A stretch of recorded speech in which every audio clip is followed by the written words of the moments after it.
10 दिन भी नहीं हुए थे चंद्रयान 3 को लॉन्च किए और चंद्रयान निकल गया पृथ्वी छोड़कर। जी हाँ दोस्तों, चंद्रयान अब चंद्रमा के हाईवे की ओर बढ़ने की आखिरी पायदान तक पहुंच गया है। आज यानी कि 25 जुलाई 2023 को 2 बजे से लेकर के 3 बजे के बीच एक अर्थ बाउंड पेरिजी फायरिंग की जाएगी, जिससे अर्थ बाउंड ऑर्बिट मनूवर होगा। ये 5th ऑर्बिट मनूवर होगा, जिसमें चंद्रयान को 4थी कक्षा से 5वीं कक्षा में शिफ्ट कर दिया जाएगा और चंद्रयान इस आखिरी ऑर्बिट में एंटर कर जाएगा, जहां से निकल करके उसे सीधा लूनर ट्रांसफर ट्रेजेक्टरी में ट्रांसफर कर दिया जाएगा। लूनर ट्रांसफर ट्रेजेक्टरी माने वो हाईवे जिसके एंड पर, जिसकी मंजिल जो है वो चंद्रमा पर खत्म होगी। दोस्तों, बेहद दिलचस्प है ये जानना कि किस प्रकार से इसरो के साइंटिस्ट ने अर्थ के ग्रेविटेशनल पुल का इस्तेमाल करते हुए, लूनर ग्रेविटेशनल पुल का इस्तेमाल करते हुए चंद्रयान 3 को धरती से चंद्रमा तक भेजने का एक बेहतरीन जुगाड़ निकाला है। जब हम आपको इसका पूरा एक्सप्लेनेशन करेंगे तो आप हैरान रह जाएंगे कि कितनी सटीक है हमारे देश के वैज्ञानिकों की गणनाएं, एस्ट्रोनॉमिकल गणनाएं। और हो भी क्यों ना, हमारा इतिहास इतना प्रगाढ़ रहा है।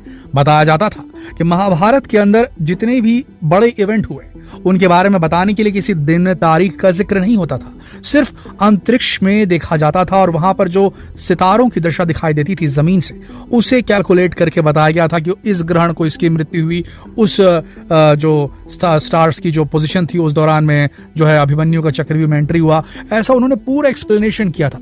तो ऐसा नहीं है कि ये नया नया कुछ है। हमारे देश के अंदर ये जो विद्या है बहुत पुराने काल से मौजूद थी। वो बात अलग है कि वो कहीं विलुप्त सी हो गई थी, लेकिन हमारे लोगों के अंदर वो टेंडेंसी अभी भी है। चंद्रमा की ओर देखना, सितारों की ओर देखना और उससे गणनाएं करना हमें पुरातन काल से आता है। और देखिए जरा इसरो के वैज्ञानिक कितनी सटीकता के साथ, अब आपको जब बताएंगे आप हैरान रह जाएंगे किस तरीके से सारा कुछ हो रहा है। देखिए, हमारे पास न बजट था, हमारे पास ना उतना फ्यूल था, ना हमारे पास उतना पावरफुल रॉकेट ही था कि हम आराम से चंद्रमा तक सीधे रास्ते में ट्रैवल कर सकते। तो इसीलिए हमने प्लान किया, हमारे वैज्ञानिकों ने, इसरो के वैज्ञानिकों ने प्लान किया कि हम अर्थ की ग्रेविटेशनल फील्ड का इस्तेमाल करेंगे। देखिए, पृथ्वी जो है इसके अंदर जो कुछ घूम रहा है, समझ लीजिए मॉल्टन मेटल्स का एक पूरा सर्कल, एक गोला घूम रहे अंदर। और अब जानते हैं जब मेटल्स एक पर्टिकुलर टेम्परेचर पर तेज गति से घूमते हैं तो सुपर मैग्नेट बन जाता है। ऐसे ही कुछ है धरती के कोर के अंदर, धरती के केंद्र में। और वहीं से ये पूरा जो मैग्नेटिक फोर्स है, जिसे हम ग्रेविटेशनल पुल कहते हैं, ग्रेविटेशनल फोर्स कहते हैं, वो जनरेट होती है। तो इसी ग्रेविटेशनल फोर्स को हम सब धरती की सतह पर फील करते हैं, पर इसकी एक रेंज है। अर्थ की ग्रेविटेशनल पुल सिर्फ धरती की सतह पर नहीं है, धरती की सतह से कई किलोमीटर दूर तक के जो है अर्थ की एक ग्रेविटेशनल पुल काम करती है। अर्थ एक बहुत बड़ा अंतरिक्षीय पिंड है, एक सेलेस्टियल बॉडी है, जिसके अंदर काफी मात्रा में गुरुत्वाकर्षण की शक्ति मौजूद है। दोस्तों, आपको बता दें, अब जिस तरीके से हम सैटेलाइट को गोल गोल ऑर्बिट करवा रहे हैं, तो ये ऑर्बिट क्यों कर रही है? ये ऑर्बिट इसलिए कर रही है कि एक इनविजिबल पाथवे है जो हमें नेकेड आई से नजर नहीं आता।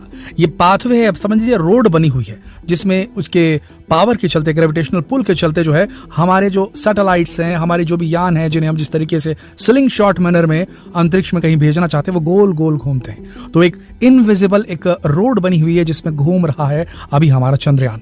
और जब ये धरती के करीब आता है, पेरिजी के पास में आता है, तो इसरो के वैज्ञानिक बैंगलोर से एक बटन दबाते हैं और स्ट्रेटेजिकली थोड़ी देर के लिए इंजन चालू होता है, थोड़ा सा फ्यूल बर्न होता है और थोड़ी सी डायरेक्शन और थोड़ा सा डिस्टेंस बढ़ जाता है। और वो घेरा जिसमें गोल गोल सर्कल कर रही है जो हमारा चंद्रयान 3 जो यान है, वो है धीरे धीरे उसका घेरा बढ़ता चला जाता है, उसका डायमीटर, उसका रेडियस बड़ा होता जाता है। तो ये जो फील्ड है अर्थ के अराउंड, जो ग्रेविटेशनल फील्ड है, उसका इस्तेमाल करके उसे दूर फेंक दिया जाएगा ल्यूनर ट्रेजेक्टरी में, और उसके बाद उसे बहुत संभाल करके फायरिंग की जाएगी। जो उसमें प्रोपल्शन सिस्टम लगा है उसमें बहुत संभाल करके आपको फायर करना पड़ता है। अगर आपने ज्यादा तेजी से फायर कर दिया तो होगा क्या, वो एस्केप कर जाएगा। अभी धरती की ग्रेविटेशनल फोर्स के वजह से उसके अंदर गति डेवलप हो रही है। उसके बाद जब इसे गुलेल की तरह फेंक दिया जाएगा, वो आगे बढ़ जाएगा। उसके बाद इसे इसरो के वैज्ञानिकों के ऊपर निर्भर करेगा कि वो अपने प्रोपल्शन सिस्टम को कितना सटीकता के साथ इस्तेमाल करेंगे कि उसके बाद अर्थ की ग्रेविटेशनल फोर्स से निकलने के बाद, लूनर ट्रेजेक्टरी में जाने के बाद में उसे मून की मैग्नेटिक फील्ड, मून की ग्रेविटेशनल फील्ड जो कि 1/6, 1/8 है, जो धरती की ग्रेविटेशनल पुल है, उसके अंदर उसको कैप्चर करवाना है, वहां फंसाना है चंद्रयान 3 को। अगर वहां नहीं फंसा पाए मून की ग्रेविटेशनल फील्ड में, तो वो क्या करेगा, चंद्रयान 3 फ्री स्पेस में चला जाएगा, डार्क स्पेस में चला जाएगा। तो इनको एकदम देख करके अपने प्रोपल्शन सिस्टम को ऑन करना पड़ेगा, ऑफ करना पड़ेगा थोड़ी देर के लिए मारे। अब देखिए, धरती के ऊपर में हमारे पास में अलग अलग प्रकार की फोर्सेस काम करती हैं। पहला तो ग्रेविटेशनल फोर्स ही हो गई, दूसरा हमारे यहाँ एक वायुमंडल है। अब ये वायुमंडल जो है उसमें गैसेस हैं और उससे जब चीजें तेजी से निकलती हैं, तो जैसे आप बाइक चलाते हैं तो आपको पूरा सामने हवा आती फील होती है ना, वो फ्रिक्शन देती है, घर्षण। तो काफी सारी फोर्सेस मूवमेंट को हिंडर करती हैं, रोकती हैं। पर स्पेस में आपको रोकने वाली कोई चीज नहीं होती, ना ग्रेविटेशनल फोर्स होती है उतनी स्ट्रांग, और ना ही वहां कोई हवा होती है, एटमॉस्फेयर होता है। तो वहां पर आप थोड़ा सा पुश करेंगे और बहुत दूर तक चीजें जा सकती हैं। तो बहुत संभाल करके इन्हें जो लूनर ट्रांसफर ट्रेजेक्टरी में हल्का फायरिंग करना पड़ेगा, और जो जिसको पहले से कैलकुलेट करके हमारे इसरो के साइंटिस्ट धरती पर बैठे हुए हैं, वो वहां से बटन दबाएंगे, प्रोपल्शन सिस्टम चालू होगा। 5th ऑर्बिट जहां भी उसे प्लेस किया जा रहा है, उसके बाद में 5th ऑर्बिट के बाद सीधा पृथ्वी की कक्षा छोड़कर, पृथ्वी छोड़कर आगे निकल जाएगा हमारा चंद्रयान 3, और उसके साथ हमारे वैज्ञानिकों की सालों साल की मेहनत भी चली जाएगी पृथ्वी से। कोई भी गलती जो है इस चंद्रयान 3 को अंधेरे स्पेस में, अंधे अंतरिक्ष में फेंक सकती है। तो यहाँ गलती की कोई गुंजाइश नहीं, एकदम एग्जैक्ट कैलकुलेशन, कितनी देर तक इंजन को ऑन करना है, कितनी सेकंड, कितने मिनट के लिए, और उसमें कितनी स्पीड होना चाहिए, ये सब चीज कैलकुलेट किया जाएगा। फिर बटन दबाएंगे और उसको भेज देंगे लूनर ट्रेजेक्टरी में। ऐसी लूनर ट्रेजेक्टरी जो जहां खत्म होगी वहां से शुरू हो जाएगा मून का ग्रेविटेशनल फील्ड। जी हाँ दोस्तों, लूनर ग्रेविटेशनल फील्ड।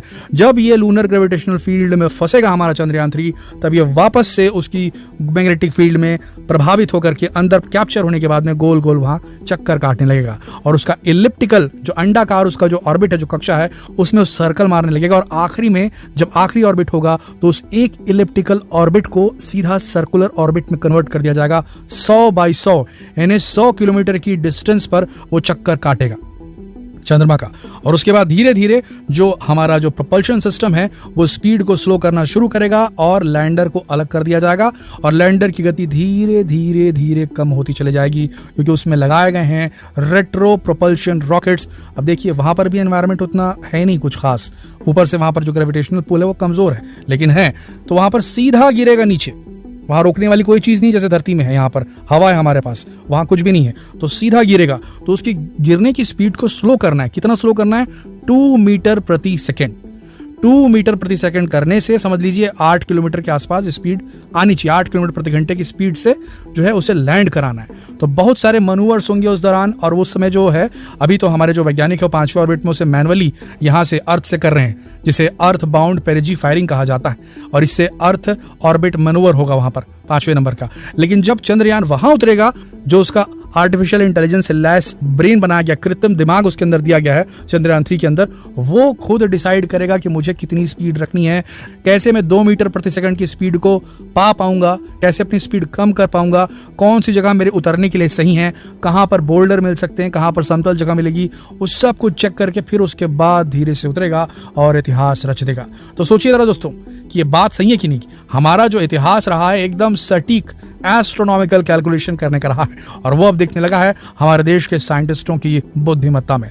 आपको ऐसा महसूस नहीं होता कि क्या ये सिर्फ एक महज कोइंसिडेंस है, एक इत्तेफाक है कि एक ऐसा देश जिसने एस्ट्रोनॉमी की खोज की थी, समझ लीजिए आज से हजारों सालों पहले, आज उस देश की स्पेस एजेंसी के पास ना ही नासा जैसा बजट है, ना ही रॉसकॉस्मोस जैसी ताकत मौजूद है, लेकिन फिर भी यहाँ के वैज्ञानिक बेहद कम सुविधाओं के साथ भारत में बैठ करके चंद्रमा तक के अपना यान भेज पा रहे हैं। क्या बोलती पब्लिक, है कि नहीं इसमें हमारी पुरातन सभ्यता का हाथ?